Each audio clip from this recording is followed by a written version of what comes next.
মাটির উপরে আজ বসা, কাল সেই মাটির নিচে ঘর হবে, সেই মাটির নিচে জায়গা হবে। একদিন মাটির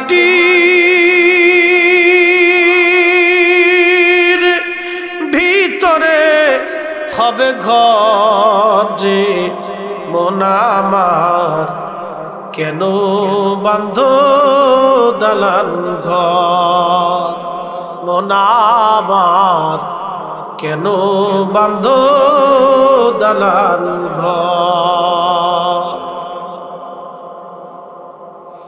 ও মুসলমান, এই গ্রামে এলাকায় কত মানুষ কবরে চলে গেছে, আর কোনোদিন তারা ফিরে আসে নাই।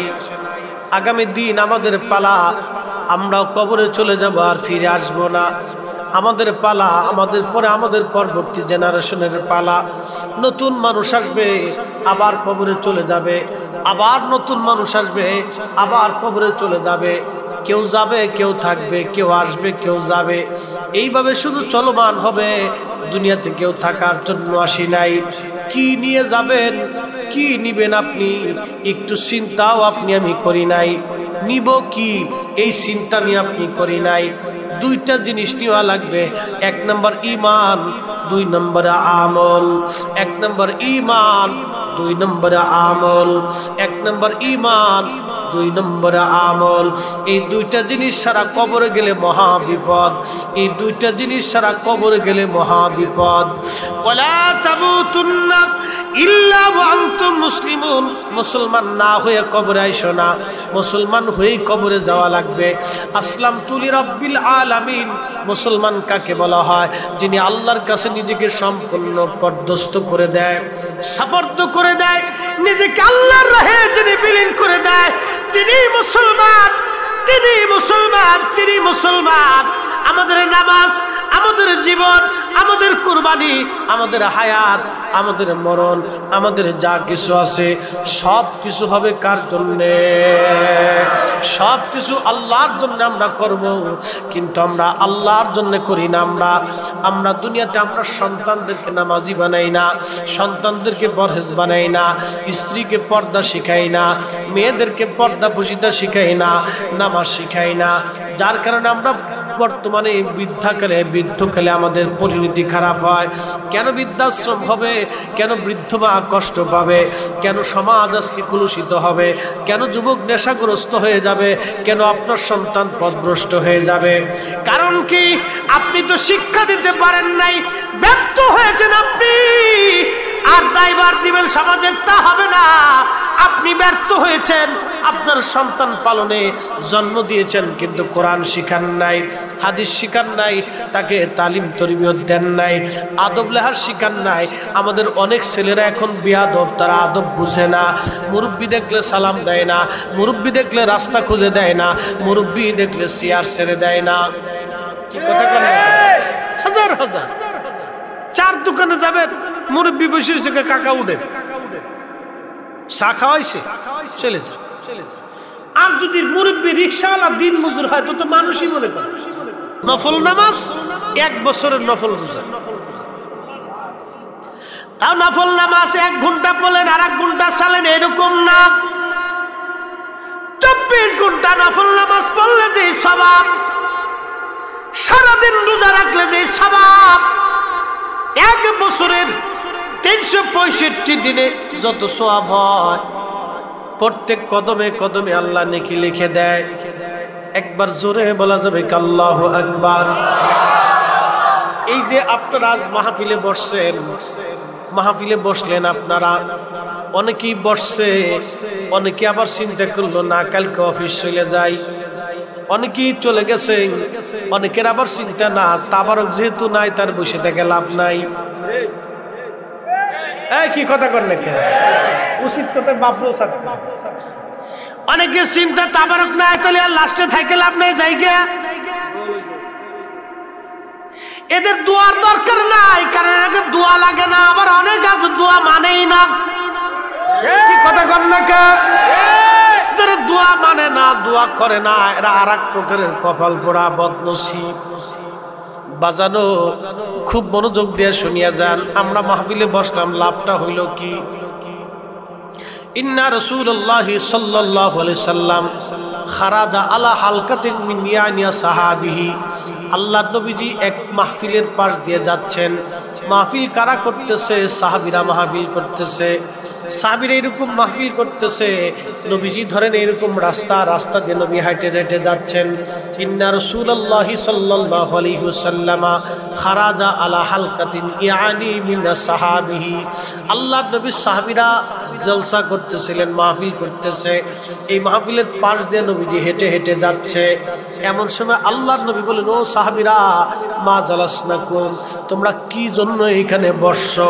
তোমরা এই যে সম্মেলন করলা, জলসা করলা, মাহফিল করলা, তোমরা বৈঠক করলা, হালকায় বসে গেছো, এই কি জন্য তোমরা এই হালকায় মাহফিলে বসছো? কারণ কি? সাহাবীরা বলতেছি, ইয়া রাসূলুল্লাহি নাদউল্লাহি ওয়া নাহমাদুহু, আমরা আল্লাহর জিকির করতেছি আর আল্লাহর হাম করতেছি, আল্লাহর গুণকীর্তন করতেছি। বলে সাহাবীরা রে, তোমরা কি জন্য গুণকীর্তন করো? সাহাবীরা বলেন, ইয়া রাসূলুল্লাহ আলা মা হাদানা লিদীনিহি, আল্লাহ আমাদেরকে হেদায়েত দিয়েছেন, দ্বীন দিয়েছেন, কালেমা দিয়েছেন। আমরা আগে পথভ্রষ্ট ছিলাম, জীবন্ত কন্যা সন্তান কবর দিতাম, নারীদেরকে উলঙ্গ কাবা শরীফে তাওয়াফ করাইতাম, আমরা নারীদের কোনো সম্মান দিতাম না, আমরা নিজেরাও অর্ধলঙ্গ থাকতাম, আমরা জেনা করতাম, মিথ্যা বলতাম, মানুষ হত্যা করতাম, চুরি ডাকাতি করতাম, খুন খারাপি করতাম। হুজুর, আপনি দিন এনে আমাদেরকে উপকৃত করলেন, আমরা দিন পাইলাম। এই দিন পাইয়া আলামা হাদানা লিদীনিহি, আমরা দিন এবং হেদায়েত পাওয়ার কারণে ওয়া মান্না আলাইনা বিকা, ওয়া মান্না আলাইনা বিকা, আর আপনি নবীর মতো মহা নিয়ামত আল্লাহ আমাদের মাঝে পাঠাইছে। সুবহানাল্লাহ। কোন নিয়ামত? নবী। ওয়া মান্না আলাইনা বিকা, আপনি নবীকে আল্লাহ আমাদের মাঝে নিয়ামত হিসেবে পাঠাইছে। আর জোরে দেখেন, মিলাদুন নবীর মাহফিলের দলিল। মিলাদুন নবীর মাহফিল নবীকে কেন্দ্র করে। কাকে কেন্দ্র করে? নবীকে কেন্দ্র করে। নবী আসছে, এই খুশিতে আমরা মাহফিল দিই। কি কথা কন না? সাহাবীরা মাহফিল দিচ্ছে, ওয়া মান্না আলাইনা বিকা, আপনি নবী আমাদের মাঝে আল্লাহ নিয়ামত হিসেবে পাঠিয়েছে, এই জন্য আমরা মাহফিলে বসে গেছি। সুবহানাল্লাহ। আমাদের ওই মাহফিলটাও নবী পাওয়ার কারণে। কথা বলেন ঠিক কিনা? ঠিক। আপনি নবীকে আমাদের মাঝে আল্লাহ নিয়ামত হিসেবে পাঠাইছে, সেই জন্য আমরা জিকিরে বসছি, হামদে বাড়ি তালা মাহফিল সাজাই দিছি। আল্লাহর নবী বললেন, সাহাবীরা তোমরা কসম করে বলো, তোমরা কি শুধু এই কারণে বইছো না অন্য কোনো কারণ আছে? আমরা যারা মিলাদুন নবীর মাহফিল দেই, নবী পাইয়া যারা খুশিতে মাহফিল সাজায়, তারা চেয়ারম্যান মেম্বারের জন্য মাহফিল সাজায় না, দুনিয়ার কোনো মোহের জন্য তারা মাহফিল দেয় না, তারা মূলত আল্লাহ এবং তার নবীকে খুশি করার জন্য মাহফিল সাজায়। নবী বললেন, সাহাবীরা তোমরা কসম করে বলো, তোমরা কি এই কারণে মাহফিল দিছো না অন্য কোনো কারণ আছে? সাহাবীরা বলল, আল্লাহি ইয়া রাসূলুল্লাহ, আল্লাহর কসম করে বলি, আমাদের আর কোনো উদ্দেশ্য নাই, শুধু আপনি নবী পাইয়া আর দ্বীন ও হেদায়েত পাইয়া আমরা মাহফিল সাজাইছি। আল্লাহর নবী ডাক দিয়ে বলেন, সাহাবীরা রে, তোমাদেরকে অবিশ্বাস করি, বিষয়টা এরকম না, আমি তোমাদেরকে অবিশ্বাস করি না। ফাইন্নামা আতানি জিবরিল আলাইহিস সালাতু ওয়াস সালাম, জিবরাইল আলাইহিস সালাম আমার কাছে আসছে, ফাখবিরিনি, আমাকে খবর দিয়ে গেছে, ইউবাহিবুকুমুল মালায়েকা, তোমাদের এই মাহফিল খানা দেখে আমার আল্লাহ তামাম ফেরেশতাদের সামনে তোমাদেরকে নিয়ে আল্লাহ অহংকার করতেছে। একবার জোরে বলা যাবে কি আল্লাহু আকবার? তাহলে নবীর জন্য যে মাহফিল হয়, নবী পাইয়া যে মাহফিল সাজানো হয়, ওই মাহফিল দেখিয়া দেখিয়া গর্ব হয় কার? না না, একসাথে বলেন কার? খুশি হয় কে? বেজার হয় কে? খুশি হয় কে? বেজার হয় কে? খুশি হয় কে? আল্লাহ মাহফিল নিয়ে গর্ব করতেছে।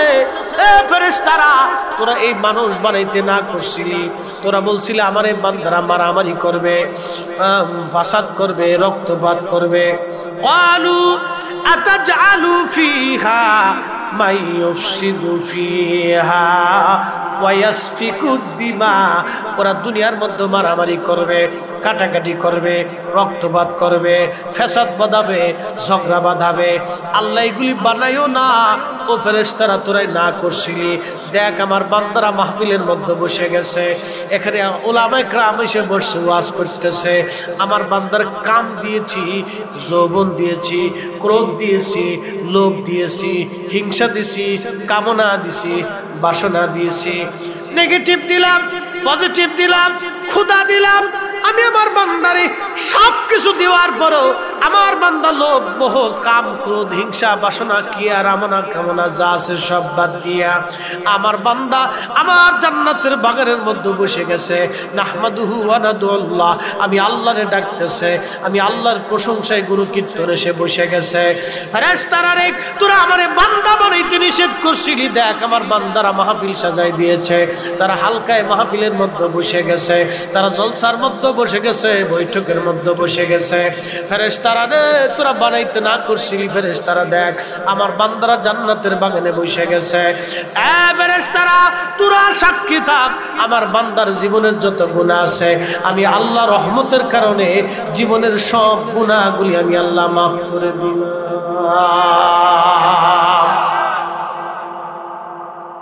তাহলে মাহফিলে বসে লাভ হয়েছে না লস হয়েছে? যারা চলে গেছে বদনসিব। তাহলে নবী পাইয়া মাহফিল চলবে? এই মাহফিলকে আমরা আগে শুরু করছি না সাহাবীরা শুরু করছে? সাহাবীরা আগে শুরু করছে। আপনি বেদাত ফতোয়া দিলে ও সাতা দেখার টাইম আমার নাই। মন খারাপ করেন না, আমি এমনি কথা বলি। আমার কোন প্রিয় ভাই মন খারাপ করেন না ভাই রে, রাসূল আমাদের সবার। কি কথা বলেন? কবরে নামানোর সময় কিন্তু একটাই বাক্য পাপ, বিসমিল্লাহি ওয়া আলা মিল্লাতে না আমলিগ, বিএনপি, জাতীয় পার্টি, কাদরিয়া, চিশতিয়া, নকশবন্দিয়া, মুজাদ্দিদিয়া, কোনো কথা নাই। এক কথায় ওয়ালা মিল্লাতে রাসূলিল্লাহ, নবীর দল, নবীর দল। দুনিয়া থেকে নবীর কদমের গোলাম হয়ে কবরে যাইতে হবে। কথা কোন ঠিক কিনা? তুমি মোদের আশার আলো, তাই তো তোমায় বাসি ভালো। তুমি মোদের আশার আলো, তাই তো তোমায় বাসি ভালো। হৃদয় নামের ফুলদানিতে, হৃদয় নামের ফুলদানিতে গেথে রেখেছি প্রেমের মালা। ইয়া রাসূলুল্লাহ, ইয়া হাবিবাল্লাহ, ইয়া রাসূলুল্লাহ, ইয়া হাবিবাল্লাহ, ইয়া রাসূলুল্লাহ।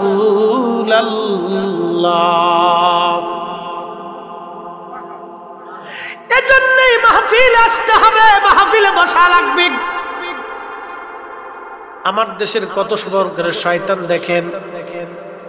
কিছু কথা বলতেছি, একটু মনোযোগ দেন, মাত্র 10টা মিনিট, বুঝে যাওয়াটা দরকার। কতজন এসে বলবে আমি একদিন টেলিভিশনের অনুষ্ঠান সাজানোর জন্য গেছি, তো টেলিভিশনের অনুষ্ঠান করার আগে মেকআপ সেকআপ করে, বুঝছেন না, একটু কালা টালা থাকে দিয়ে একটু বাউ করে, তো মেকআপ টেকআপ করে আপনারা বসাইছে। বসানোর পরে অনুষ্ঠান করার আগে একটু রিহার্সাল। যিনি উপস্থাপনায় তিনি বললেন যে আমাদের দেশেই যে দলবদ্ধভাবে দোয়া হয়, মানুষ মরে গেলে দোয়া করা হয়, গ্রামের মানুষ দাওয়াত করা হয়, উলামায়ে কেরাম দাওয়াত করা হয়। আমার পাশে যিনি বিশেষজ্ঞ বক্তা, তাকে জিজ্ঞেস করলো এই বিষয়টা আপনি কিভাবে উপস্থাপন করেন। ভদ্রলোক বলতেছে যে আমরা কেন মানুষ ভাড়া করে দোয়া করবার যাব? কথা বুঝছেন? মানুষ ভাড়া করে আমরা দোয়া করবার যাব? ছেলের দোয়াই কবুল হয়ে যায়, মানুষ ভাড়া করার দরকার কি? হুজুর ভাড়া করার দরকার কি? আমি বললাম হুজুর আপনি থামেন, আর কথা বাড়ায়েন না। আপনার কথার হইল না হুজুর। আলেমদেরকে মানুষ এই জমিনে সর্বোচ্চ সম্মান করে। আলেম আর সাধারণ এক হতে পারে না, আলেম আর সাধারণের তফাৎ আল্লাহ নিজে দিয়েছে। এদেশের প্রত্যেকটা প্রত্যেকটা মানুষ তার ভালো বাড়ির ভালো খাবারটা আলেমদের জন্য বরাদ্দ করে। কি কথা কন না ঠিক কিনা? ভালো বিছানাটা আলেমের জন্য বরাদ্দ করে, বাড়ির ভালো খাবারটা আলেমের জন্য বরাদ্দ করে। একটা তলবে আলেমকে একটা মা খাওয়ায়, ওই ছেলেটা তার অনেক দুইটা সন্তান থাকে, ওই মহিলা চিন্তা করে আমার ছেলে খাক বা না খাক, ওই তলবে আলেম আমার বাড়ি খাইয়া মাদ্রাসায় পড়াশোনা করে, এই ভালো ডিমটা ওই ছেলেটাকে খাওয়াইতে হবে, ভবিষ্যতে আলেম হবে, আমার জন্য দোয়া করবে। এখন এমন আলেম হইল, আলেম হইয়া দুয়াই মানে না। কি বাপ আমি খারাপ কথা বলতেছি? কিতা আলেম হইল দুয়াই মানে না?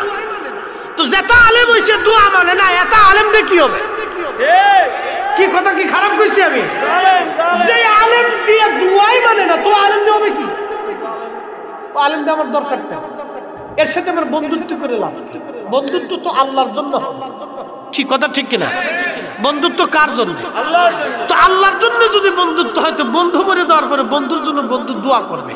এখন যে দোয়ায় মানেই না, সে দোয়া কোন সময় করবে? আর তার সাথে আমার বন্ধুত্ব করে লাভ কি? তারা খাওয়াই আমার লাভ কি? কি কথা খারাপ বলছি আমি?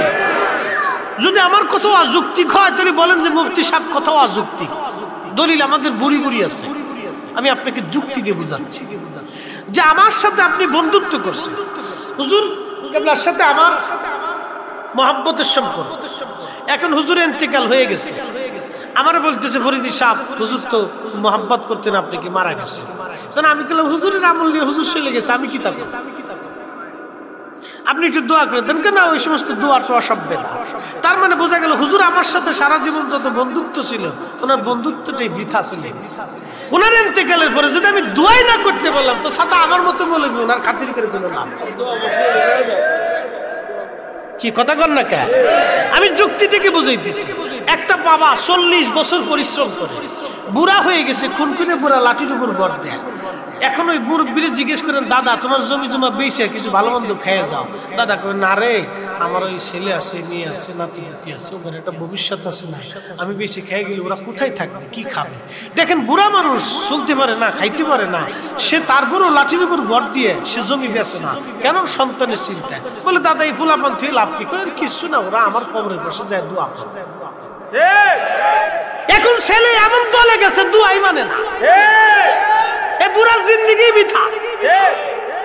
মন খারাপ করেন না ভাই, আমি আপনাকে বোঝানোর জন্য বলতেছি, জীবনটাই বৃথা। এমন দলে গেলেন যে দুয়াই মানেন না, তো লাভটা হলো কি? যদি বলেন হুজুর অন্যের দোয়া আর একজনের কাজে লাগে না, এটা ডাহা মিথ্যা কথা, এটা আপনার মতবাদ, এটা নবীর মতবাদ না।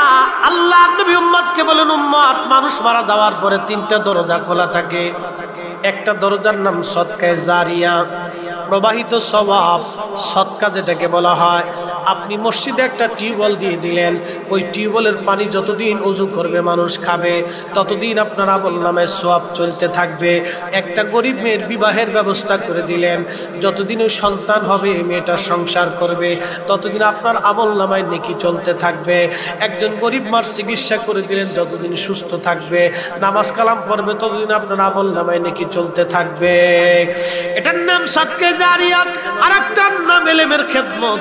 ইলমের খেদমতকে আপনি মাদ্রাসা বানাইলেন, একটা ছেলেকে আলেম বানাই দিয়ে গেলেন, ও যতদিন কোরআন পড়বে, নামাজ পড়বে, দোয়া করবে, ততদিন আপনার আমলনামায় নেকি চলতে থাকবে। আর একটা হলো আওয়ালাদিন সলিহিন ইয়াদউ লাহু, নেক সন্তান আর আপনজনদের দোয়া। এই দোয়াগুলি যখন তারা হাত তুলে আল্লাহর দরবারে হাত তুলে বলবে, আল্লাহ তুমি আমার আব্বা আম্মা আপনজন আত্মীয় স্বজনকে মাফ করে দাও, ওই দোয়ার কারণে বান্দার কবরের আযাব আল্লাহ মাফ করে দেবে। আরে আল্লাহর নবী বলতেছেন, বাবা মার জন্য দোয়া করা, তোমার দোয়ায় বাবা মার কবর আল্লাহ মাফ করে দিবে। মুসলমানের দোয়া কাজে লাগবে। আল্লাহর নবী আল্লামা ইমাম নুরউদ্দিন হাইসেমি মাজমুজ জাবায়েদের ভিতরে তবরানির মুআজ্জামুল কবির থেকে হাদিস নকল করেছেন।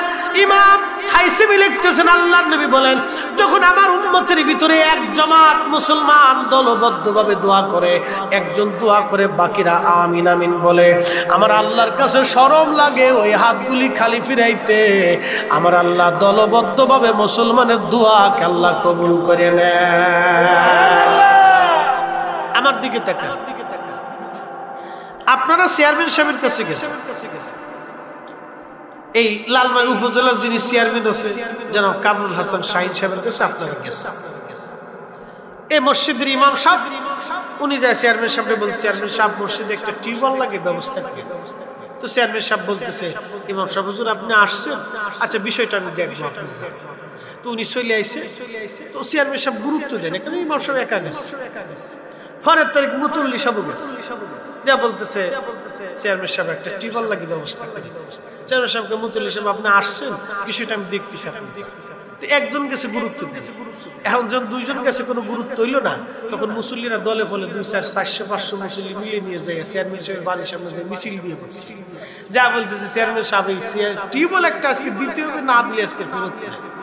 চেয়ারম্যান সাহেব চিন্তা করলো, ইমাম সাহেবরে ফিরেছি, মুতুল্লি সাহেবরে ফিরেছি, এখন 200-300 লোক নিয়ে মুসল্লিরা আইসি, এখন যদি না দিই তাহলে আমার ইজ্জত শেষ। কি কথা ঠিক কিনা? তাহলে এক একটা কবুল হইলো না, কিন্তু দলবদ্ধ ভাবে সবাই যখন গেছে চেয়ারম্যান সাহেব শরমে পড়ে হইলো টিউবওয়েল একটা দিয়ে দেয়, প্রয়োজন বোধ ওনার বাড়িটা উঠে হইলো দিয়ে দিবে। আল্লাহ রসুল বলতেছে, আল্লাহর কাছে যখন সবাই মিলে কাঁদবে আল্লাহ আপনি দেন, তখন আল্লাহর কাছে শরম লাগে, আমার এতগুলি বান্দর আমি কেমনে ফিরিয়ে দিই। আরো জোরে, আরো জোরে, আরো জোরে একসাথে বলেন আল্লাহু আকবার। তার মানে দলবদ্ধ ভাবে যারা দোয়া মানেন এই সব কটা আজাজিলের ভাই।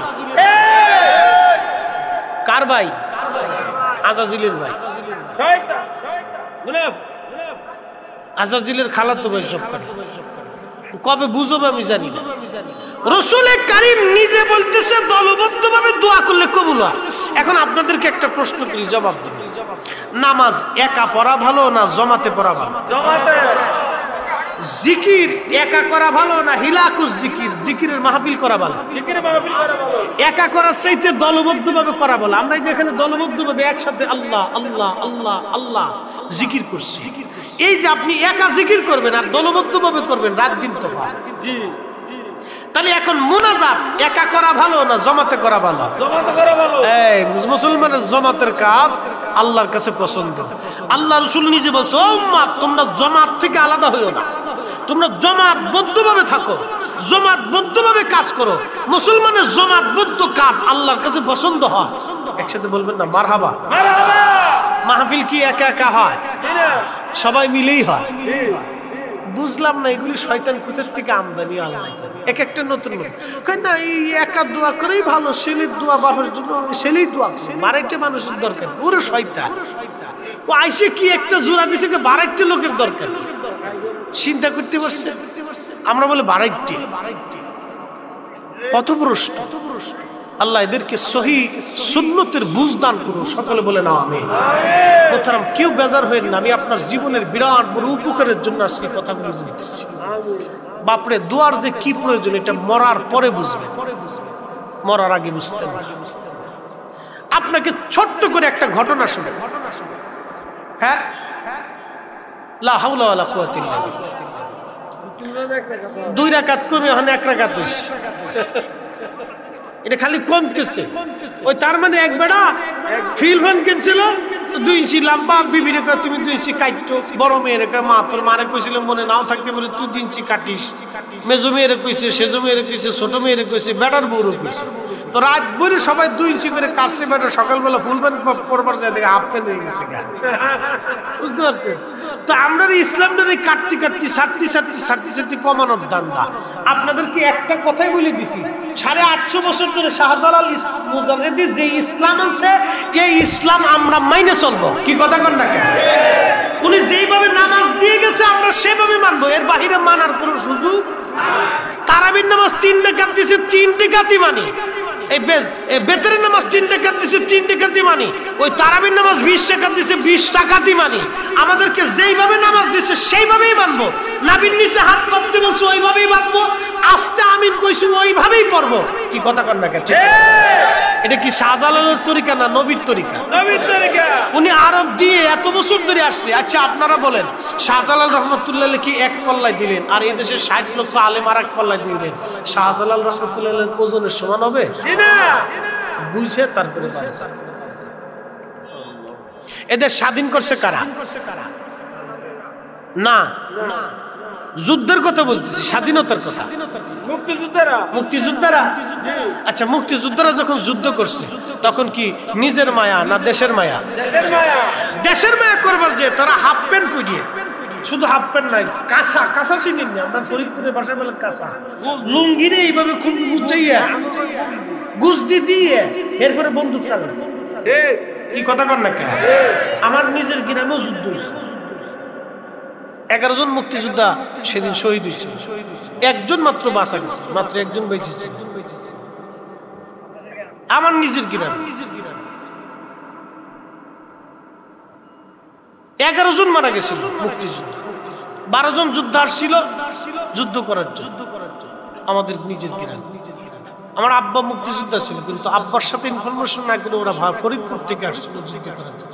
হঠাৎ ক্যাম্পে আক্রমণ করছে, কিন্তু গোলাগুলি করতে করতে 2-3-4 ঘন্টা গোলাগুলি করার পরে অস্ত্র ছিল না, গুলি ছিল না, পরে 11 জন মারা শহীদ হয়েছে, আর বাকি একজন কোন রকম পালাই গেছে। তো যাই হোক, খুব মনোযোগ দিয়ে, এই যুদ্ধ তো কোনো ছেলে খেলা না। যারা ওই সময় জীবন দিছে তারা দেশের জন্য প্রকৃত দেশপ্রেমিকেরা। কি কথা কর না কেন? মানে এমন দেশপ্রেমিক যে হৃদয়ের ভিতরে দেশের ভালোবাসা ছাড়া আর কিচ্ছু ছিল, যার কারণে তারা জীবন দিছে। যুদ্ধ কিন্তু কোনো ছেলে খেলা না, এটা পুতুল খেলা না, আর গেম খেলা না, ফুটবল আর ক্রিকেট খেলা না, এটা অরিজিনাল। মোরা একটি ফুলকে বাঁচাবো বলে যুদ্ধ করি, মোরা একটি ফুলকে বাঁচাবো বলে যুদ্ধ করি, মোরা একটি মুখের হাসির জন্য বস্ত্র ধরি। কি কথা কর না? এই সঙ্গীতগুলি সেই সময় যুদ্ধরত মুক্তিযোদ্ধাদেরকে প্রেরণা দিত। দেশের প্রেমে পরিবার ভুলে যে, সন্তান ভুলে যে, নিজের জীবনকে ভুলে মুক্তিযোদ্ধারা জীবন দিয়ে দেশ স্বাধীন করে গেল। বাজান, আপনি যেই দল করেন না কেন, মুক্তিযোদ্ধারা কোনো দলের না, আমি মনে করি তারা দেশের, তারা প্রকৃত দেশের এবং দেশের সূর্য সন্তান। এক কথাই শেষ। এই জমিনে আজকে আমরা যারা আসছি, মন সাজাইছেন বিদায় আমি ওয়াজ করে গেলাম, চিল্লে ফাল্লায় গেলাম, কিন্তু এই মন সাজানোর আগে হযরত নূর মোহাম্মদ নিজামপুরী রহমাতুল্লাহ আলাইহি আসছিলেন। হুজুর কেবলার দাদার দাদা পীর ছিলেন তিনি নূর মোহাম্মদ নিজামপুরী রহমাতুল্লাহ আলাইহি। তার রুহানি সন্তান শাহ সুফি ফতেহ আলী রসুলে নামা, তার রুহানি সন্তান শাহ সুফি সৈয়দ ওয়াজিদ আলী হয়ে আমরা বিশ্ব জাকির মন্দির আসছি। গুড়া আমাদের একই সরসিনা শাহ সুফি ফতেহ আলী রসুলে নামা হয়ে এইভাবে অনেক দরবার বাংলাদেশে আসছে, সুন্নিয়তের দরবারগুলি। খুব মনোযোগ দেন। এর আগে যারা কালেমার দাওয়াত নিয়ে আসলো, হযরতে শাহজালাল, শাহ পরান, শাহ মাকদুম, শাহ আলী বুগদাদি, খান জাহান আলী, বাজানো, তারা কোথায় খাবে কোথায় ঘুমাবে কোনো চিন্তা ছিল না। একটাই চিন্তা, আল্লাহর জমিনে আল্লাহর দ্বীন প্রচার করা লাগবে। গাছের নিচে ঘুমাইয়া, পাহাড়ে বাসা বেঁধে, খেয়ে না খেয়ে তারা এই জমিনে কালেমার দাওয়াত দিয়েছে। তার মানে বোঝা গেল এরাই হলো এই জমিনের অরিজিনাল ইসলামের মুক্তিযোদ্ধা। কথা বলেন ঠিক কিনা? তারা যা দিয়েছে আমাদেরকে তাই মানতে হবে। এর বাহিরে গেলে বুঝতে হবে শয়তানি ভণ্ডামি। এর বাইরে গেলে বুঝবেন রাজাকার। এর বাইরে গেলে কি? আউলিয়া কেরামরা যা দিছে এটা হলো ঠিক, এর বাইরে গেলে রাজাকার। এই গণতান্ত্রিক পদ্ধতির কথা বলতেছি, আমি ওই ইনসাফের কথা বলতেছি। আল্লাহ রাব্বুল আলামিন আমাদেরকে বুঝার তৌফিক দিক বলে না।